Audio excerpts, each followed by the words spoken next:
Today, season 2 of Command Extra Post Game Show is. This is a series that runs all season long where you guys call in to the number with your reaction to the game that we just finished watching.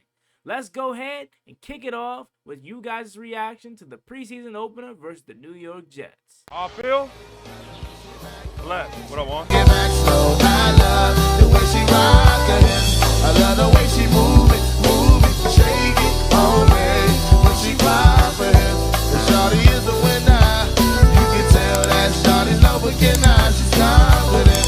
I love the way she move it. Follow me on Twitch at ChewyIRL, as that's where I will be live streaming the games anytime the Washington Commanders play. I streamed the game yesterday versus the New York Jets, and I know some people probably was like, Juan, where are you at? I'm over on Twitch. So go ahead and give me a follow. And then secondly, join the Discord server, as I finally got one up and running, and we already got a couple people in here. It's going to be a place where you can have fun and be your authentic self. Enjoy the rest of the video. YouTube, what's going on? It's Juan Gotti here. We have the Washington Commanders video, and in today's video, we're going to be listening to you guys' reaction to the games, courtesy of the Command Extra Post Game Show Season 2. We're back, baby. 240-303-2936 is where you call to hear your voice for the Miami Dolphins game and every game moving forward this season. Let's waste no more time. I'm hyped to be back. Let's get to the first caller. Yeah, good one. It's your man George, Southeast. I just finished watching the Commanders preseason game, and man, I can't even lie to you, man. I really like what we doing with Jayden. You know what I'm saying? I like how we matriculated down the field. Nice little even pass to run ratio. You know what I'm saying? I'm feeling really good. And then beyond that, you know what I'm saying? The defense looking still a little sloppy, easy to run on. You know what I'm saying? And Emmanuel Forbes, man, that man is God. Thanks, man. A shout out to my man George from Washington, D.C., Southeast, He says Emmanuel Forbes is trash, right? He likes what Jayden Daniels is bringing to the table in his debut. I can't argue with that. Now, I will say this, right? A lot of people has been trying to defend Emmanuel Forbes, and I'm going to make a little short on this, right? Watch that clip where he had one-on-one with that receiver, right? I understand the quarterback made a good ball, made a good play, right? It was beautiful. But Emmanuel Forbes could have interrupted that. If I'm a cornerback, I'm getting hands on him. I'm disrupting his timing, because correct me if I'm wrong, all years I've known to watch football and be around football, you can get your hands on a receiver 5 yards down the field. That wasn't 5 yards of separation. He could have knocked him off his route. He could have got up in his chest, disrupted him some way, knocked off his movement. That way, he wouldn't have been able to get that clean of a release. He didn't even press him, and he still got behind him. You know what I'm saying? So, miss me with all the trying to defend Emmanuel Forbes. Oh, it was just a good ball. It was just that, man. The dude got beat. He didn't have good technique. I am a fan, and I know I could have played better defense on that play than him. Because he didn't attempt to disrupt the guy. He just let him run right past him. Emmanuel Forbes, to me, it's clear as day. And you constantly hear things about him. I don't want to harp on him, but he makes it so easy, right? He makes it easy target. He has been struggling in camp. Like, it's been noticeably per these reporters and stuff like that. So, again, I understand where you're coming from, George. I totally agree with you on the Emmanuel Forbes part. And, the one Jayden Daniels drive, it wasn't enough, George. It wasn't enough, my man. Like, I wanted to see more. Hopefully in this Miami game they get the first quarter or something. I wanted to see more, bro. You know what I'm saying? But shout out to you. Let's go ahead and get to the next caller. Commanders fan, you know, at least Jayden Daniels got in the end zone. I was happy to see it. You know, hey, it was a close game. I'm a Redskins Commanders fan. You know, at least Jayden Daniels got in the end zone. I was happy to see it. You know, third, fourth string quarterbacks, they did their best. Just, you know, we gave it up. We gave it up in the fourth quarter. You know, we had a chance. We just gave the ball up. Yeah, go Commanders, go Redskins. Have a good day. Bye-bye. Thank you so much for calling in, my man. And, yeah, you're right. You know what's crazy? Jeff Driscoll did not look bad, huh? Like, he looked better than Marcus Mariota. Now, granted, Marcus Mariota only had, like, one drive. But, man, Jeff Driscoll did not look bad. giving guys chances across the middle. Bryson Tremaine high pointing the ball, been able to escape the pocket, extend the plays with his legs. He looked really good. I will say that. Sam Hartman, before he got injured, he was solid too. All our quarterbacks got some wheels on them, huh? Like, we got a whole room of guys that can move out the pocket. I expect Sam Hartman to be really good in the UFL because I don't expect him to make this roster. But in the UFL, I think he's going to be really good. Jeff Driscoll, maybe practice squad, but I don't know if they're going to keep 3 quarterbacks. Because think about it, though. On game days, you're kind of given or / required to have an emergency quarterback on game day. So maybe we bring Jeff Driscoll up on game days only, just in the event that something unforeseen happens. So shout out to you. We did look good. We gave it up late, but again, it's preseason and ain't that deep. Let's go to the next call. Yo, Juan, it's the boy Sean White, man. Jayden Daniels looks good, man. Emmanuel Forbes, Emmanuel Forbes, man. I don't know what he needs to do, but he needs to figure something out fast, man. But overall, today was a good game. We had some Ben Sinnott. He was catching some passes today. Offense looked good. And, yeah, it was just an overall good game, man. And salute. Hail to the Commanders. My man, Sean White. Shout out to my guy. He's been here, man, day one. Day one supporter. My man, Sean White, growing up, shorty. I hear your voice getting a little deep over there, Sean White. Okay. Nah. But you made some good points. Ben Sinnott. Chef's kiss. I've said it in the draft. I've seen it. I knew once we drafted him and watched this tape, I'm like, oh, yeah, we got our next Kyle Juszczyk. We got our next great tight end because I can't wait to see him play more because I know they plan on using him in like the backfield, motion him, H-back. Logan Paulson already said, or Chris Cooley rather, already said like he looks really good. He looks better than him, or a mirror image to him. And you seen that pass cross the middle, man. That just makes me so excited. Like we have a tight end that's young and can snag the ball out the air. You know what I'm saying? We haven't had that since Jordan Reed. Jayden Daniels, again, we all believe he looks good, right? It was just one drive, but that pass to Deami down the sideline, oh my God, so many love. You know what I'm saying? Got me saying, oh my God, like I'm will.i.am out here. You hear me? Like that pass was crazy good. Then he went to the sideline, he get the smiling, pointing. Later I found out it was because he changed the play at the line, right? But prior to that, in the moment, I thought he was just happy and he was just smiling and celebrating. But according to Austin Eckler, he said, he changed the play at the line. He saw something that he didn't, that he liked with the one-on-one with the coverage with Deami, gave him a chance. And speaking of Deami, man, hey, bro, this might be the year for DB2, bro. Like this might be the year. Like even some people talking about him potentially overtaking Jahan with wide receiver 2. I don't want to go that far because just a couple of weeks ago prior to training camp, a lot of people thought he wasn't even gonna make this roster. But DB2 been killing it. And he always practice hard. It's never about practicing with Deami or training. He always trains hard. It's just about translating into the game field. And to see a good play like that made and that connection with Jayden Daniels just gives me exciting feeling because we know Deami's a deep threat. Jayden has a big arm. So we know we're going to see a lot of 9 routes, a lot of posts down the middle of the field. Deami and Jayden, that's something special to come. And I'm excited for it. All right, moving on to the next caller. Shout out to Sean White. Man, Emmanuel Forbes, man. It's time to worry about him. Like, getting burned by, like, a second and third stringer in preseason, it's inexcusable. I mean, it was good to see that he got that pass breakup early on in the game, but that touchdown was just brutal.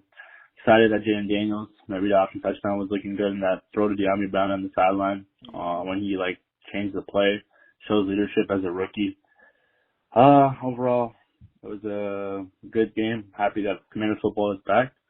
And, yeah, HGTC, baby. Hey, I appreciate that call, my man. I think that's my guy, Abdullah. I'll be live on the channel with him tonight at 8 p.m. So come through for that. We'll talk more about this and previewing the Dolphins matchup. But, yeah, again, it's a lot of the echoing the same thing. It's great to see, like, the fan base isn't split. Because with Sam Howell, with Carson Wentz, with Ryan Fitzpatrick / Taylor Heineke and Dwayne Haskins, and I could go on for years. Like, the fan bases always seem split, even with Kirk Cousins. It's like the first time since I want to say 2012 RG3 where we've all just agreed on one quarterback and we've all just excited about the potential of this young quarterback. And yeah, like you said before, the read option to close out the drive, chef's kiss, all right? The whole drive. Were we no huddle that whole drive? I think someone pointed that out to me, but I gotta go back and see. Was we really no huddle that whole entire drive? If we were, that was pretty because that's up tempo, keeping the defense on their heels. You see the pitch out to Brian Robinson too. That was something to get him out in space. That's really good. Like imagine seeing Brian Robinson huge up out in space. You wouldn't want to tackle him. Then you throw in some Austin Eckler in there too. Like man, that's really good. One thing I do want to say though, I guaranteed Chris Rodriguez a roster spot. I'm not so sure if that's the case after watching Michael Wiley play and even McNicholson play. Like even seeing him play, I'm like, hey, C-Rod ain't do jack squat. I'm like, hey, C-Rod, I said you was gonna make this roster just because I thought, you know what I'm saying? Yeah. But these undrafted fellas looking a little better than you. Like at this point, I think Michael Wiley probably third running back. But we'll talk about more of that in the next video. But shout out to my guy, Abdullah. Let's go ahead and get to the next caller. Hey, yo, Juan. It's your boy George. I don't know what's going on for this guy over here. Trey. He needs to go get some advice from Darryl Green, like, immediately after this preseason game. What's going on? But then, too, you know, I'm not going to put too much into it because we got one year, time to improve. But with whoever our defensive back coach is, Green, Look like we got a he little bit of malfunction going on. He need help. That's all I got to say with that. Other than that, Jayden doing good. He doing what he got to do the whole time. You know, I think without franchise quarterback, I ain't tripping over the rest of our rookie class. Benson, they go do his thing. You know, Luke McCaffrey, Ian McCaffrey. What more can you say? But, man, Forbes. I don't know. I'm a big fan of him, man. I hope he gets together, but it's looking sad. It's looking pitiful. Yeah. All right, man. Thank you for calling in. Sorry guys if it was a little bit of malfunction going on. That was on my guy's end right there, a little bit laggy, but I kind of got the synopsis of what he said. Shout out to George. About Emmanuel Forbes. You know what I'm saying? Basically trash. I get it. We're all frustrated because we want him to be good. And you know, you said you wanted to know who the DB's coach was, Tom Dontel. Maybe he can fix him, hopefully. But at this point, I'm kind of over him, bro. But I don't want to give up on him because it's only his second year. But it's like you're not showing me no flashes, right? You made a good play early in the game, not gonna lie to you, but that was short-lived because you didn't give up a touchdown pass that, again, I personally think could have been, if not avoided, could have been better contested. I'm telling you, if you would have got hands on him, that would have knocked off his route. That could have made the quarterback look off on him. Or even if you got hands on him and he still made the catch a good play. At least I'm like, hey, Forbes contested that. At least Forbes, you know what I'm saying, wasn't left behind in the dirt, right? But that's not what happened. Let's get to the next caller. Hey, Juan Gotti, it's your man, Deezy, man. Good game. Jayden Daniels was out there showing his little speed, arm strength.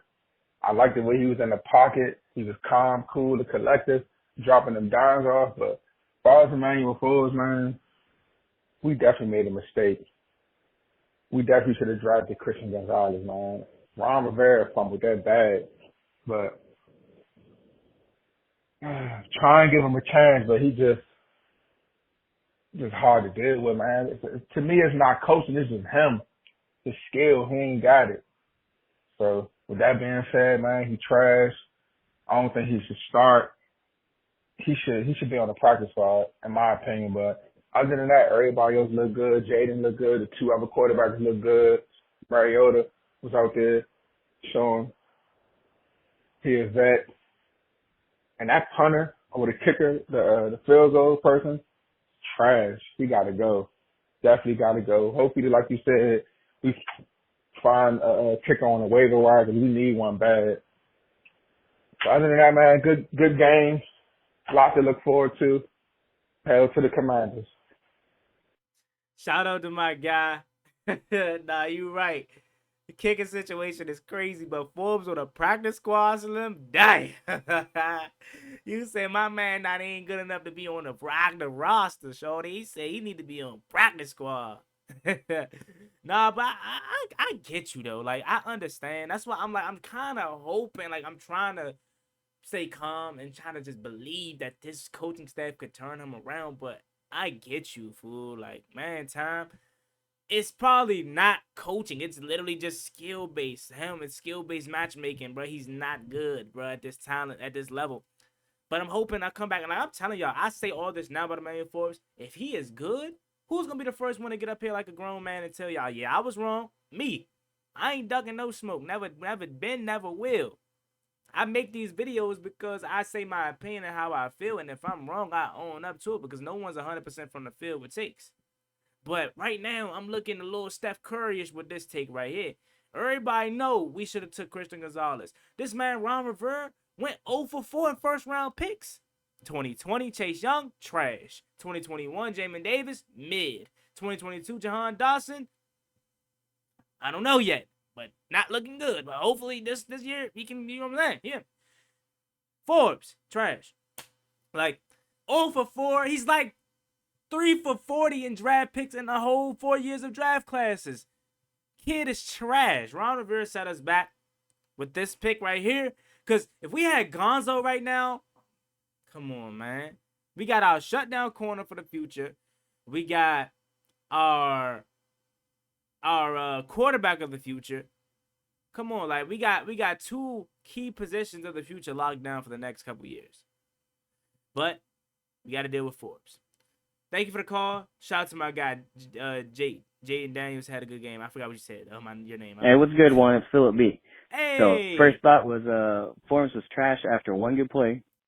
I was happy to see JD get some early game jitters out, and he had that one overpass that passed over the tight end's head early in the game. But biggest thing for me is special teams. Like, special teams, who's going to be returning for us? Like, we had a few guys out there that actually did halfway decent. And we probably need to get another kicker. I mean, I couldn't see enough of the kicker to see if he's got a leg enough to win us a game later in the year or not. But we need more competition out there than what we have. Appreciate it. Bye. My guy, Philip B. What's going on, Philip B? Appreciate you for calling in. I agree with you. I echo what you say, man. I want to start with the kicking, though. Answer your question about the kicking. You know it. I know it. We all know it. Them kickers are trash. I mean, that kick was from 39 yards. He clanked it. Riley Patterson. Ramiz Ahmad, or Ahmad Ramiz, whatever you say his name. Trash. He made all his kicks, but he don't have no leg strength, bruh. That 40-yard jump looked like his max. He barely got it in. So, kicking is definitely an issue that we need to figure out. And I don't think we are in a position to where we're going to figure out kicking. It's August 12th. And I get it. We have second pick on waiver wire. Some teams are going to cut some guys. But I'm just not sure if they're going to cut guys that are good. Or are they cutting guys? Because like I said, there's a handful of teams that has some really good kickers. So when kickers go in for training camp, they're really just auditioning to get a spot elsewhere in the league. But for majority of the league, we have average to trash kickers. So when you can't make it out of training camp with a team that has an average kicker, what does that say about you? So I'm just not sure if we're going to find a kicker that can carry us through the season this late in the preseason / offseason. But hopefully we can, because Ramiz, Riley, trash. Let's get to the next call. Man, your boy Emmanuel Forbes, his ass needs to go. He got baked out mid today. Nah, for real. Forbes is garbage, man. And I'm hoping that he can be better, but it's not looking good. Let's get to the final caller of Command Post Game Show, Episode 1, Season 2. Juan Gotti. What's up with you, playboy? Hey, we know we got something on our hands, dog. That Bama Jayden Daniels son ain't nothing but the truth. Yes, indeed. Hey, get at me though, Juan Gotti. I'ma holler at you, playboy. Appreciate that call, my man. And again, I haven't felt this good. We haven't felt this good since 2012 RG3. And that's the kind of vibe that is given. And I'm hoping that Jayden could live up to this throughout his whole career with us. And we finally are out of the QB wilderness. But that's all for today's episode of Command Extra Post Game Show. Make sure you like, comment, and subscribe to the channel. Call the number 240-303-2936 to be featured in the next episode of Command Extra Post Game Show. We're back, and I can't wait to hear you guys' voices and opinions on each and every game. Follow me on Twitch and join the Discord. Those links are down below in the description. Check out SeatGeek to get $20 off your first purchase. I know y'all want to go to the Commanders game. I know y'all already going to the Commanders game, but what if you forgot to pay for parking? You don't want to pay for parking? Promo code JGTS SeatGeek to get you $20 off. All right, y'all. Y'all have a blessed one. Stay safe. Be easy. Peace.